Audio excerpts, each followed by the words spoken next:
বন্ধুরা আজ আপনাদেরকে ফুলকপি বাটা রেসিপি করে দেখাবো।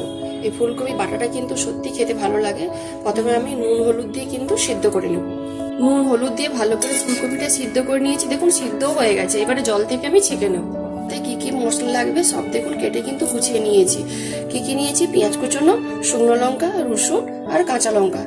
প্রথমে কড়ার মধ্যে সরষের তেল দিয়ে ফুলকপিগুলো একটু লাল লাল করে ভেজে নিচ্ছি।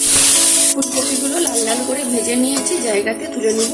আর একটু অল্প সরষের তেল দিয়ে আর বাকি জিনিসগুলো কিন্তু আমি ভেজে তুলে নেব। শুকনো লঙ্কা আর কাঁচা লঙ্কা, লঙ্কাগুলো লাল লাল করে ভেজে নিয়েছি, জায়গাতে তুলে নিচ্ছি। এবারে ওই তেলের মধ্যে রসুন কুচি আর পেঁয়াজ কুচি আর এক চামচ কালো জিরে সব লাল লাল করে ভেজে নিয়েছি, জায়গাতে তুলে সব ঠান্ডা করে একসাথে আমি মেখে নেব। প্রথমে আমি ফুলকপিটা হাত দিয়ে কিন্তু ভালো করে মেখে নেব। কপিটা কিন্তু হাত দিয়ে ভালো করে মেখে নিয়েছি। এবারে পেঁয়াজ, রসুন, কাঁচা লঙ্কার মধ্যে একটু নুন দিয়ে ভালো করে মেখে নেব। ভালো করে মেখে নিয়েছি, দিয়ে এবারে ফুলকপি মাখার মধ্যে আমি দিয়ে দিলাম। এবারে অল্প একটু আমি কাঁচা সরষের তেল দিয়ে ভালো করে মেখে নেব। ফুলকপি বাটাটা কিন্তু গরম ভাতে মেখে খেতে অসাধারণ লাগে।